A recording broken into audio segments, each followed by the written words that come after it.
Um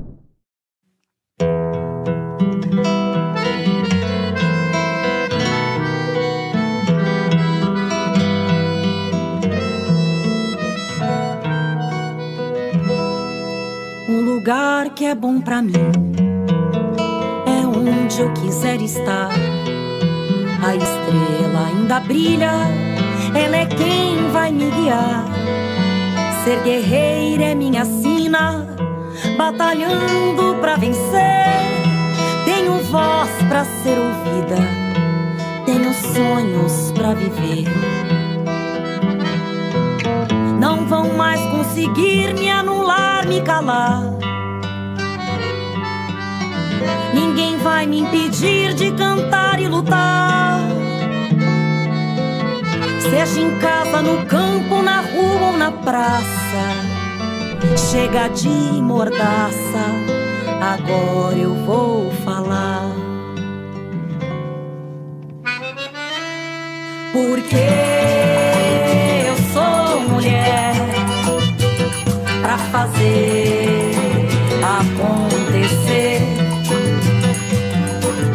Eu sou uma delas, são elas por elas, ocupando os espaços de poder. Porque eu sou mulher pra fazer acontecer. Eu sou uma delas, são elas por elas, ocupando os espaços de poder.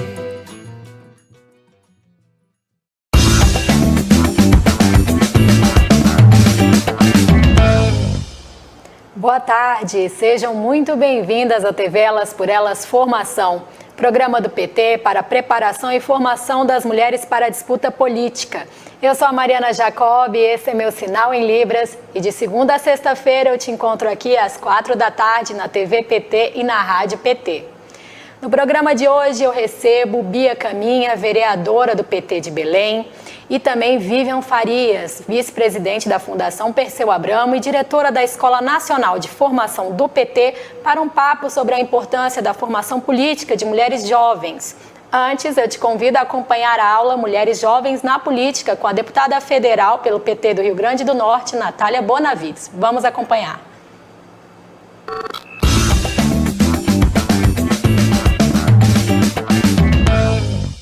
Olá meninas, eu sou Natália Bonavides, é um prazer participar dessa formação do Elas por Elas, projeto do qual eu fiz parte quando fui candidata a deputada federal em 2018, final de 2011, começo de 2012 que eu me filiei ao PT. E eu me filiei nesse processo, né, de estar em contato com as lutas da minha cidade, do meu estado, e eu via que sempre em cada espaço desse que eu estava eu conhecia alguém que era do PT. Eu fui percebendo como era um partido que tinha um enraizamento real nas lutas populares, que estava sempre presente, aliás, em todas as lutas que aconteciam aqui no meu estado. E foi assim, foi nesse processo, né, já afiliada, que companheiros e companheiras da minha corrente no partido queriam que a gente lançasse a candidatura de uma mulher jovem. E acabou meu perfil se encaixando, não só por ser mulher jovem, mas por esse histórico que eu comentei com vocês agora, né, de ter essa proximidade com os movimentos da cidade, por estar acompanhando essas lutas que aconteciam aqui no nosso estado. E eu queria compartilhar com vocês uma coisa que foi muito importante para mim. Quando eu decidi ser candidata, como eu falei, era algo que eu não imaginava, né? Era algo que eu nunca tinha pensado que né, esse rumo, minha vida ia tomar esse rumo. Mas foi exatamente debatendo com outras companheiras esse tema da participação das mulheres na política que eu acabei me convencendo da importância de sim colocar o nome à disposição naquele momento. Foi a percepção mesmo sobre a nossa subrepresentação, sobre o quanto isso tinha um impacto forte na elaboração das políticas públicas, na elaboração das leis, né? Como a nossa ausência era uma marca constante, né, e permanente nesses espaços institucionais. Todos os temas, na minha opinião, de desigualdade de gênero, a violência contra a mulher, a violência sexual, o feminicídio, o fato de que a gente ganha menos, de que a sociedade literalmente acha que a gente vale menos, o fato do trabalho doméstico não remunerado, todos esses temas que são desafiadores, né, as gerações e continuam na nossa, são temas que só vão poder ser enfrentados de maneira adequada quando nós tivermos mais presença nos espaços políticos, né? A solução para tudo isso passa por esse outro tema, né, por esse outro debate da participação nossa, das mulheres na política. Por isso que foi tão importante para mim esse tema, né? Foi me deparando com ele, me deparando com a realidade da nossa ausência nos espaços que eu me senti provocada lá em 2015 para ser candidata em 2016. E aí eu fiz isso com o apoio de muitas outras mulheres, né, que toparam embarcar, construir essa candidatura, e por isso também eu acho os projetos tão fundamental, Elas por Elas, né? Porque Elas por Elas é isso, né? Quando a gente está falando de ocupar esses espaços políticos, são espaços que nunca vão ser cedidos, né? Nunca vão ser entregues para a gente de mão beijada. Olha que conjunturas difíceis. Em 2016 a gente estava passando pelo golpe contra a presidenta Dilma. Aquele golpe, aliás, que teve um caráter super machista, super misógino, e no meio da eleição foi quando houve definitivamente a deposição da presidenta, né? O golpe se consolidou mesmo, ela já estava afastada, mas foi durante a campanha que aconteceu o afastamento definitivo. Em 2018 eu fui candidata quando Lula estava preso. Outra conjuntura que foi duríssima, né? Naquela campanha em que Bolsonaro foi eleito, em que o pior Congresso desde muito tempo foi eleito, mais conservador. A gente está sob um governo neofascista, sob um governo ultra neoliberal, e se não bastasse tudo isso, que já seria extremamente grave para a nossa conjuntura, agora com a pandemia no meio. A gente não sabe como as coisas vão estar quando a campanha começar, quando estiver mais perto das eleições. E aí, falando um pouco sobre campanha é sempre um momento muito desafiador. A gente sofre machismo, sim, né? Inclusive não só de fora, né? Não só na rua, mas às vezes dentro do nosso próprio partido, às vezes nossas candidaturas acabam sendo subestimadas, né? Acabam sendo não levadas a sério, e a gente precisa se levantar contra isso. É muito duro que isso se reproduza em tantas instâncias, né, em tantos espaços, e a gente sabe que candidaturas de mulheres têm um potencial tremendo de dialogar com a maior parte da população, né, que a maior parte da população é feminina. Então é um momento muito precioso para a gente falar com o povo, né, um momento muito precioso para a gente fazer a defesa do nosso projeto, para a gente apresentar as nossas ideias. E aí nas minhas duas campanhas, acho que eu não expliquei direitinho que em 2016 eu fui candidata a vereadora em Natal. Eu ganhei a eleição, fui a primeira mulher petista a ocupar uma vaga na Câmara Municipal de Natal. Eu tive a maior votação que o PT já tinha tido para vereadora aqui no nosso estado. E em 2018 eu fui candidata a deputada federal, né? A gente entendeu que a conjuntura nacional seria onde a gente devia dedicar as energias, né? Apesar de eu não ter terminado o mandato ainda na Câmara de Vereadores, mas era uma conjuntura muito grave, né? Que requeria que a gente tentasse contribuir com o nosso partido naquele momento na eleição de deputado federal, e eu fui eleita, fui a segunda mais votada aqui do nosso estado, do Rio Grande do Norte, e hoje eu sou a única petista aqui da nossa bancada potiguar. E em todas as campanhas, né, nas duas campanhas, a gente fez... eu queria mencionar 3 coisas, né, que eu considerei bem importantes. As campanhas de rua, eu sei que rede social a gente sabe que está ganhando cada dia mais uma importância maior, né, mas a gente sempre fez uma campanha de rua muito forte, de panfletagem, de adesivaço, de ir para as paradas de ônibus, para perto das escolas, enfim, para estar mesmo em contato com o povo, dialogando com o povo. E é muito importante vocês irem, para além da companheirada que está junto, fazer isso, fazer as panfletagens, é muito importante a candidata aí também, porque é um diálogo que não dá para substituir, né? A gente realmente bater aquele papo sobre as nossas propostas, tirar as dúvidas e receber também ideias que acabam contribuindo muito com a campanha. Por outro lado, né, eu falei que eram 3 coisas, mas por outro lado as campanhas de redes têm uma importância cada vez mais significativa. E a gente agora na pandemia está tendo ainda essa importância especial, né, já que a gente não está podendo fazer encontros que normalmente estaríamos fazendo de pré-campanha, né, reuniões, rodas de conversa, tem tido uma significância ainda maior nesse momento as redes sociais. E pra gente a gente gosta de, além de colocar nossas posições políticas, né, nossas redes, mas falar um pouco da gente também. É bom que as pessoas nos conheçam, né? É importante também colocar um pedacinho das nossas vidas para além das nossas posições políticas, porque isso traz as pessoas mais para perto, né? Engaja mais, a gente acaba, as pessoas criam um vínculo maior quando a gente também usa para fazer isso, não tem problema. E a terceira coisa que eu queria falar era sobre a parte programática da campanha, né? Como fazer uma campanha que construa um programa coletivo e que faça a defesa desse programa também coletivamente. E aí eu queria contar uma experiência que a gente começou quando eu fui candidata a vereadora em 2016, que foi o Chame Gente. Chame Gente é o nome de uma atividade que até hoje eu faço, né? Até hoje fiz na campanha, fiz no mandato de vereadora, fiz na outra campanha e faço hoje como deputada federal. Fiz até uma edição virtual agora, no formato de live, no meio da pandemia. E o Chame Gente nada mais é que uma roda de conversa, tá? É uma roda de conversa que a gente já fez em todo tipo de canto, no meio da praça, ao ar livre, dentro de sindicatos, de câmaras municipais, de teatros, enfim. Era uma roda de conversa normalmente temática, mas às vezes também sobre a conjuntura mais geral.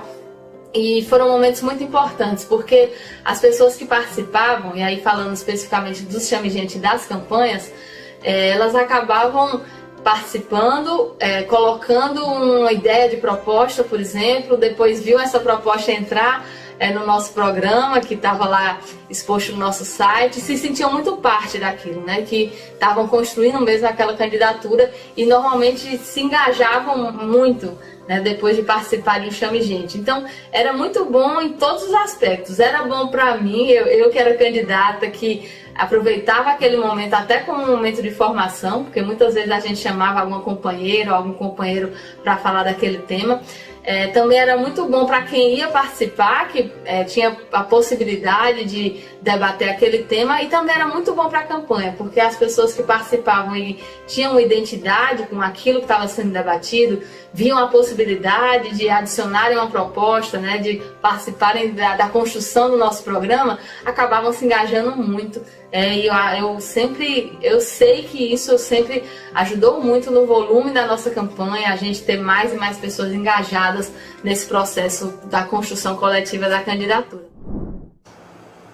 Ano que vem é ano eleitoral e para termos maior participação das mulheres é preciso prepará-las para a disputa política.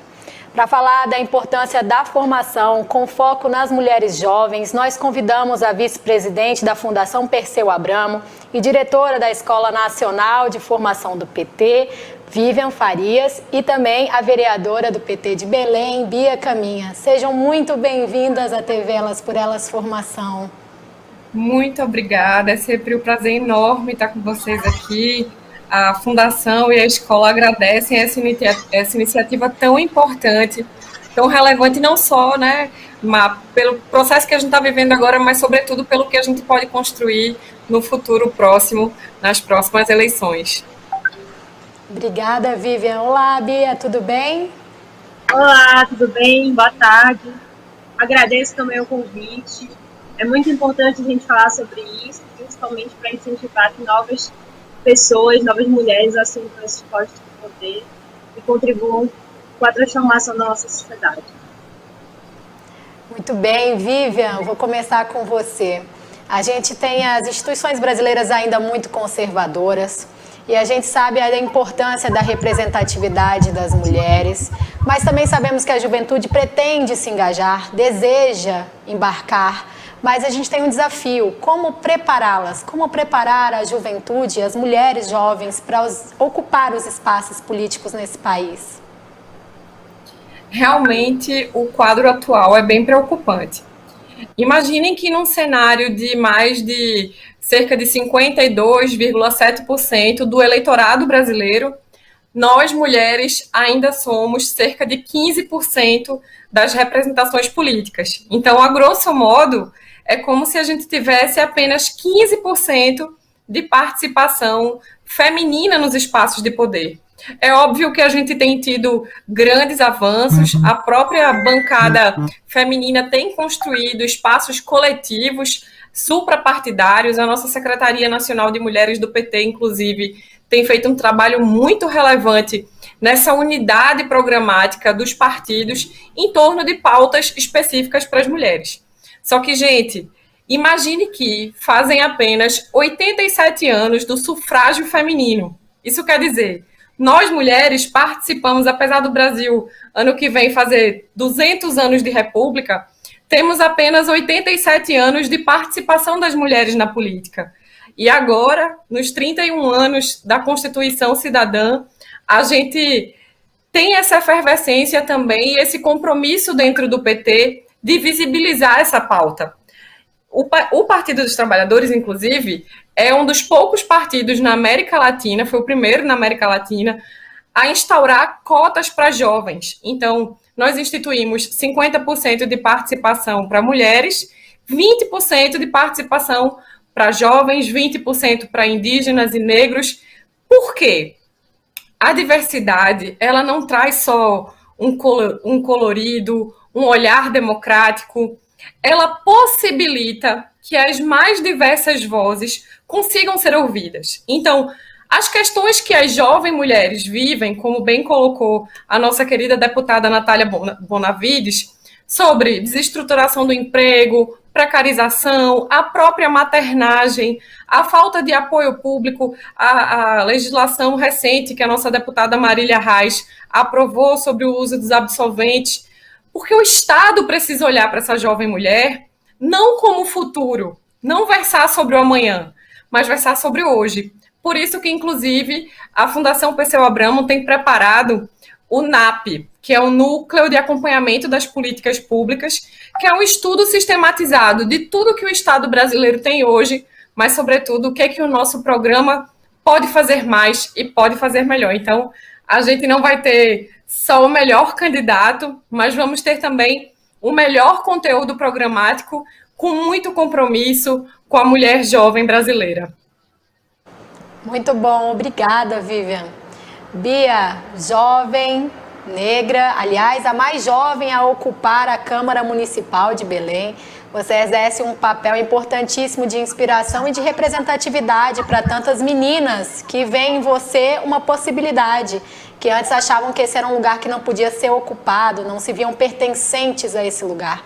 Conta um pouquinho para nós da sua trajetória, o que te levou a se candidatar.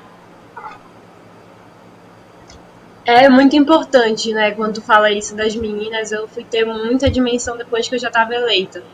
Em que muitas vezes as mães, né, falavam: ah, minha filha tem 12 anos e ela sabe de toda a tua vida, tudo que tu posta no Instagram, tudo que tu faz, ela te acompanha, te tem como inspiração, e começa a participar da política, né? Não diretamente, mas acompanhando a política, acompanhando o que acontece na cidade. E isso é uma responsabilidade muito grande, maior até do que eu poderia imaginar quando me candidatei. Eu entro na política, na luta social, né? Logo ali perto do golpe da Dilma, onde eu começo a me interessar por política e a querer entender da democracia. Eu começo a participar de eventos, de palestras. E quando eu faço 18 anos, eu me filio no PT, assim, no meu aniversário. E entrei na universidade também aos 17 anos. Quando eu entro na universidade, eu começo logo a assumir o centro acadêmico, fui para o DCE da universidade, fui 2 vezes coordenadora geral do DCE da universidade.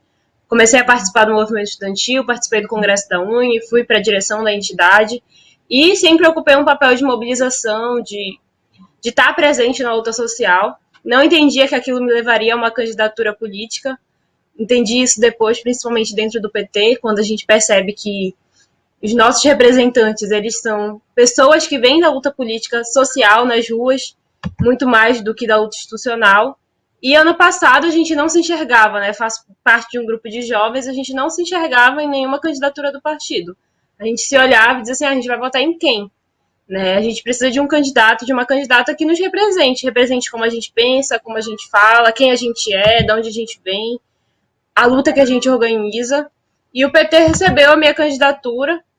Fui uma das poucas jovens candidatas na cidade de Belém, que era a capital do Pará.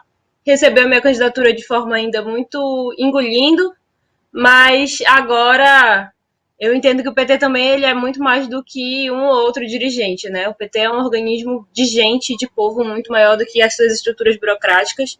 E hoje a gente cumpre esse papel na cidade. Eu sou a líder do PT na Câmara, no governo da esquerda, que é o governo Edmilson. Sou vice-presidente estadual do partido.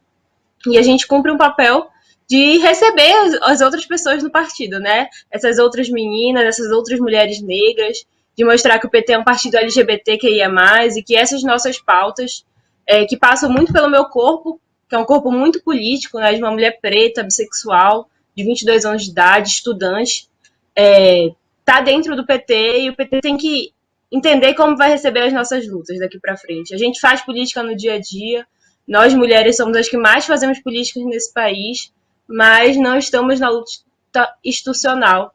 E é um grande desafio nosso entender, que já é meu, né?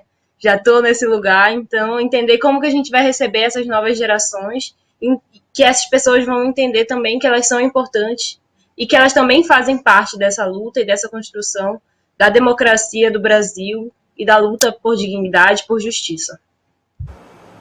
Sem dúvida, Bia, é uma inspiração para todas. Vivian, na linha até do que a Bia já está falando, a gente já tem falado muito no programa sobre a violência política de gênero. A gente viu que muitas mulheres se candidataram, diversas mulheres com pautas diversas, com recorte de gênero, com recorte de orientação sexual, de raça, mas a violência acompanhou.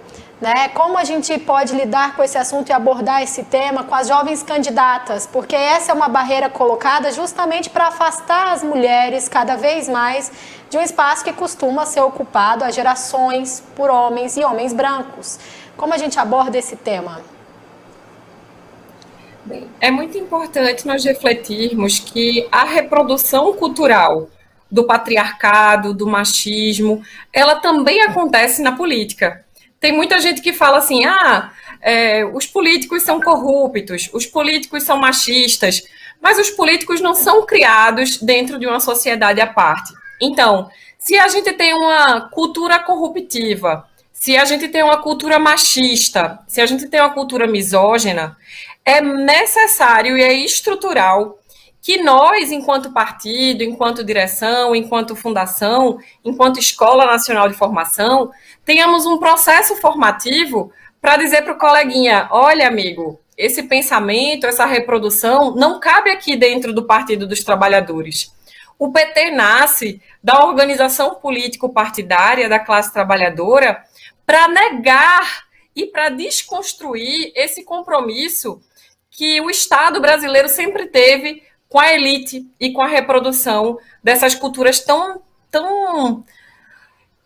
doídas, sabe? Ao ver uma jovem como a Bia, meu coração não se enche só de esperanças, mas se enche também de muito orgulho, de ter a certeza de que muitas das mulheres que vieram antes de nós lutaram incessantemente para que nós duas estivéssemos aqui, né? Eu sou a primeira vice-presidenta do Nordeste, não sou mais jovem, mas tive o privilégio de ser dirigente da juventude do PT, de ter participado desse processo da cota, de ter participado desse empoderamento da juventude para dentro do partido, porque quando a gente olha, por exemplo, tem uma pesquisa da Forbes que eu gosto muito, Bia, que ela fala assim, a maioria dos agentes competentes durante o processo pandêmico das administrações públicas competentes se deram por mulheres. Quando eles pegam ali Nova Zelândia, Finlândia, Tailândia, Alemanha, todos países que foram super eficientes e liderados por mulheres. E aí, quando a pesquisa vai esmiuçar por que essa questão de gênero é tão importante, sabe o que é que eles atestam? Que nós, mulheres, a gente vive tão cercada de uma cultura de que a gente tem que fazer tanta coisa. A gente pensa que o machismo e que o patriarcado começa quando a gente entra na faculdade, que a gente começa a sentir essa diferença de gênero, mas não. Essa cultura, gente, ela é posta desde quando a gente é muito novo, né? Desde quando a gente tá ali, uma menina vai ajudar a varrer o chão e o menino tá jogando bola, uma menina tá aprendendo a cozinhar e o menino tá vendo Fórmula 1. Essa divisão sexual do trabalho, com o decorrer ao longo da nossa vida, ela vai se apropriando de um espaço do que é ser mulher. Só que essa juventude, ela tá ousada, ela tá linda, ela tá colorida, ela tá plural e melhor. Essa juventude, principalmente as jovens mulheres no Brasil, tem aprendido de que a gente não pode retroceder, de que a gente não pode olhar para trás e que a gente tem que olhar para frente, que a gente tem que construir mais, que tem que construir melhor. Eu vendo a fala da Bia, eu lembrei muito de um poema de Bertolt Brecht, que o título do poema é Mas quem é o partido? E tem um ponto, Bia, que ele fala assim, quem é o partido? Ele vive numa casa com telefones? Que roupa o partido usa? O que o partido pensa? Aonde o partido mora? O partido mora, camarada, onde eu moro, onde você mora. O partido somos cada um de nós. E o PT, diferente da grande maioria dos partidos no Brasil, é um dos poucos partidos onde cada militante vota diretamente para eleger sua direção. Então é muito importante isso que a Bia colocou.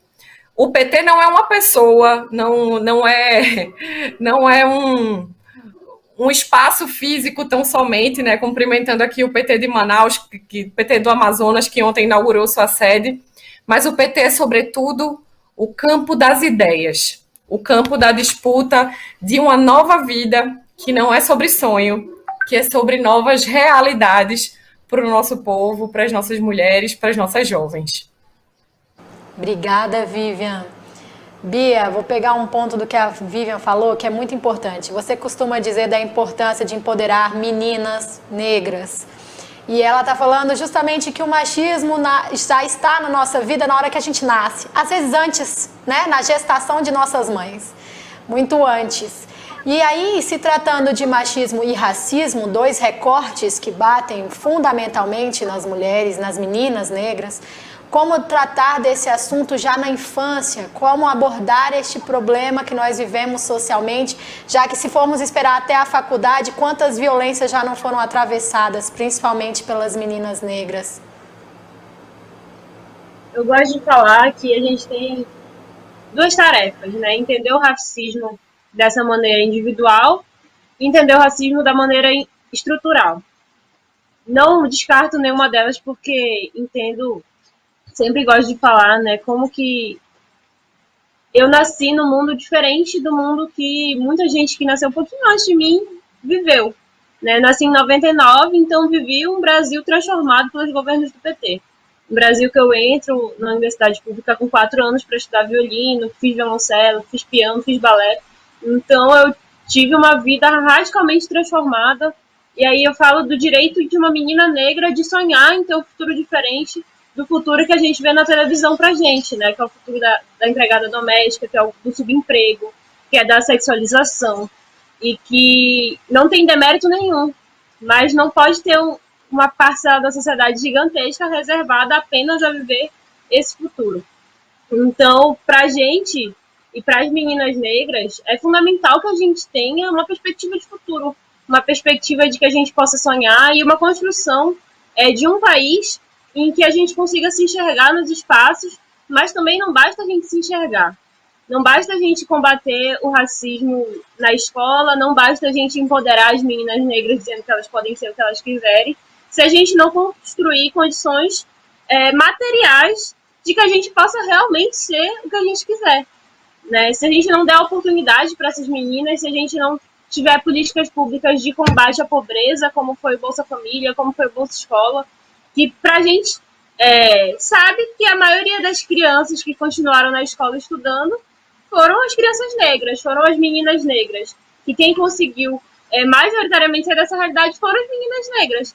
Porque quem é que vive, né, numa condição de pobreza e que vai sair da escola para ajudar a trabalhar? Né? Quem é que a mãe vai levar para o trabalho junto? É a menina negra. Então a gente precisa construir um país que essas meninas negras tenham oportunidade, primeiro, de comer, que é um grave problema hoje no Brasil, a fome.